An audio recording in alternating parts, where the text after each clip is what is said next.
Vamos conversar com o Dr. Carlos Nery Costa, infectologista. É sempre uma honra tê-lo aqui, Dr. Carlos Henrique, para falar sobre o hantavírus. A gente tem uma situação agora acontecendo, Dr. Carlos Henrique, acredito, claro, que o senhor está acompanhando, lá em Bariloche, onde 25 pessoas foram diagnosticadas com a doença. E, além disso, a gente teve aquele caso que foi bastante divulgado, que foi a causa da morte da artista plástica Betsy Arakawa, que era a esposa do ator Gene Hackman. Ambos morreram e o diagnóstico dela foi dessa doença. E, enfim, quando a gente ouve sobre situações como essas, sobre doenças como essas, é claro, a gente quer logo imaginar o que nosso país está fazendo e será que pode chegar aqui, doutor Carlos Henrique Nery? Bom dia. Muito bom dia, Cíntia, muito bom dia aos telespectadores. É um prazer sempre estar conversando com essa mulher inteligente como é a Cíntia. Bom, o hantavírus, ele é um vírus que dá realmente uma doença muito grave, né? Aqui nas Américas, a variedade genética que temos aqui, ela é essencialmente respiratória. E a pessoa sente a falta de ar como se fosse um afogamento, né? Um edema pulmonar pela infecção viral. Então, deve ser sempre suspeitado, como é uma doença incomum, quando as pessoas se apresentarem com um quadro febril e com falta de ar, com tosse, né? Esse é o principal indicador. Claro que pode ser outras doenças, outros tipos de pneumonia, que pode levar a um quadro parecido.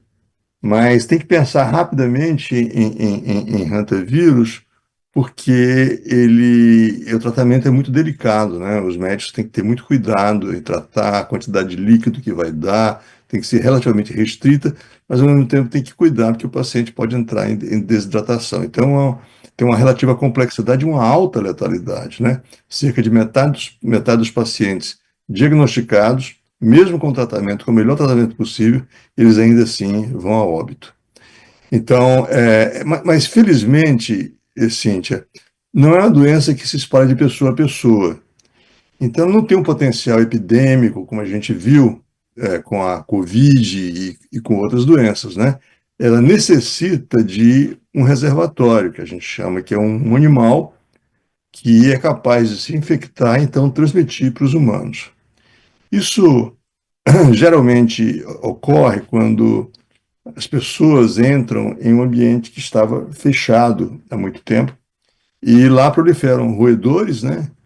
E quando a pessoa entra nesse ambiente, os roedores, pensa-se que os roedores se assustam e emitem uma gotícula de urina e nessas gotículas vão o vírus, né? Então ele é ingerido por aspiração.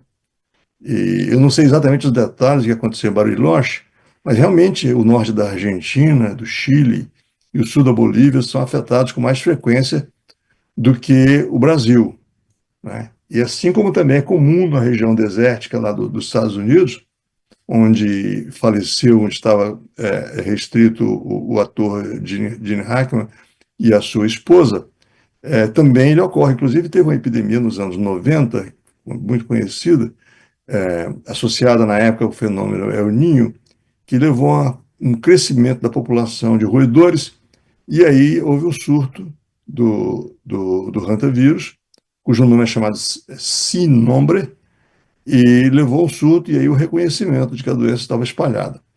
Aqui no Brasil já teve... É uma zoonose, né, doutor? Desculpa lhe interromper.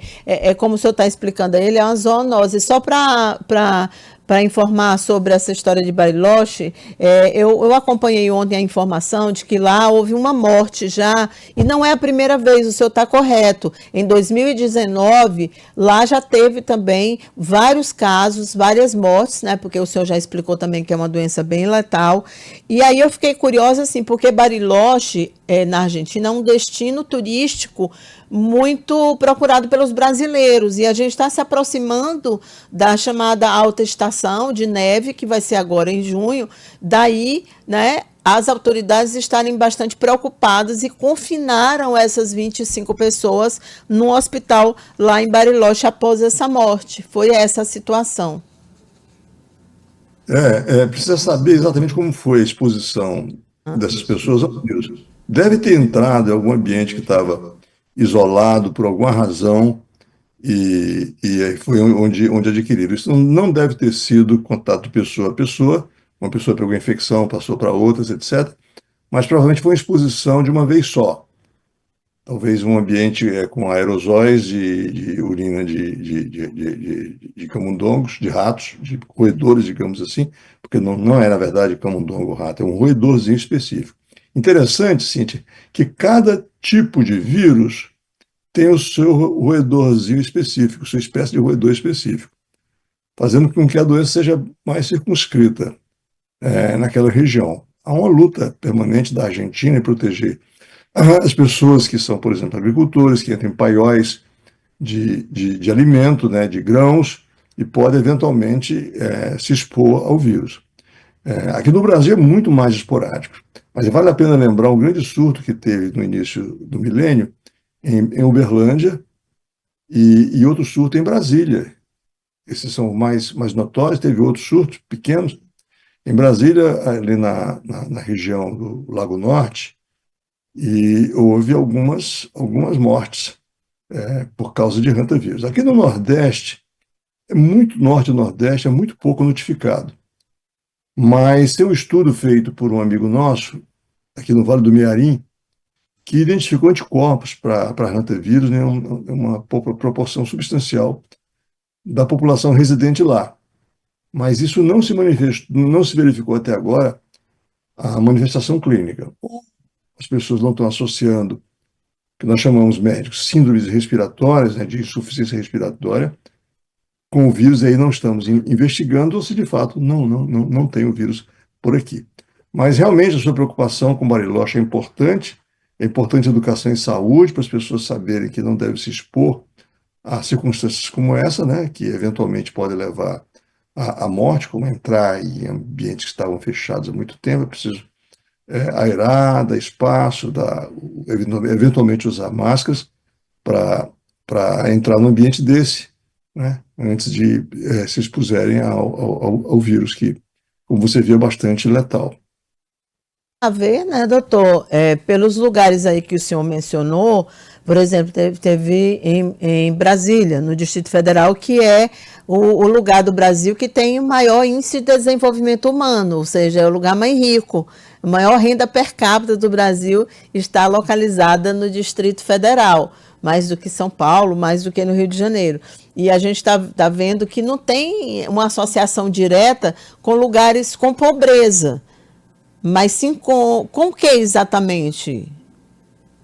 Com a exposição a esses ambientes.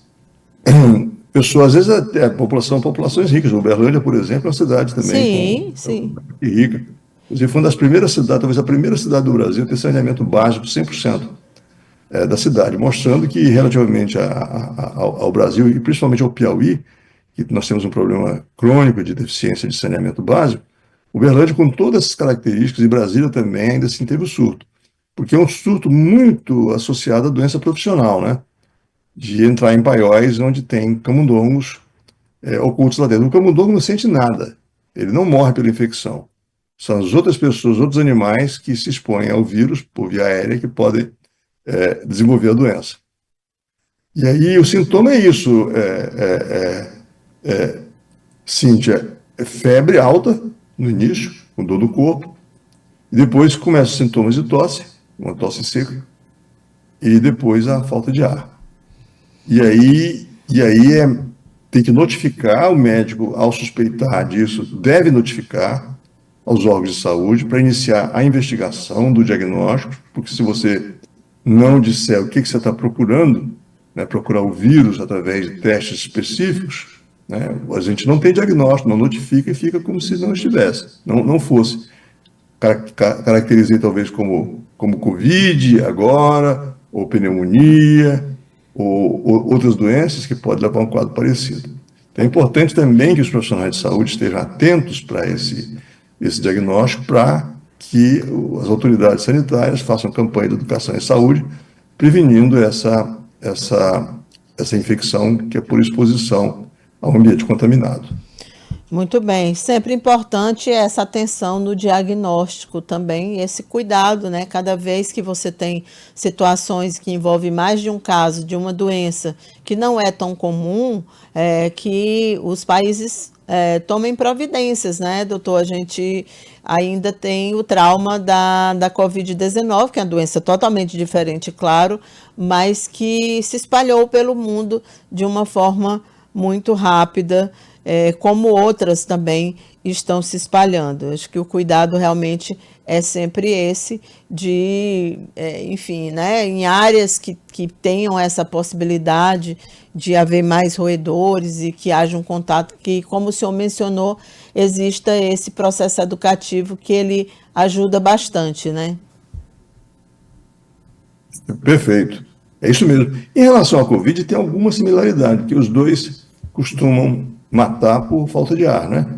Por insuficiência respiratória. Embora a Covid tem uma complexidade maior do que o hantavírus, ela tem outros fenômenos sistêmicos. Mas é importante salientar isso, é bom você chamar atenção para uma doença que aparentemente não existe, está oculta, e evitar também o pânico, achando que é uma doença que se transmite de pessoa a pessoa.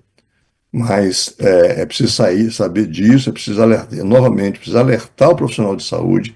Quem suspeita do diagnóstico é o médico, então os médicos têm que estar alertas para essa doença, e mesmo sendo uma doença rara, tem que estar lá no fundo do cérebro, quando a gente lidar com esses quadros inesperados, né, para a gente fazer a suspeita e tentar fazer o isolamento do vírus para fazer o diagnóstico correto e fazer um aconselhamento, verificar o que está acontecendo, a situação epidemiológica, a situação ecológica, para evitar que novos casos surjam.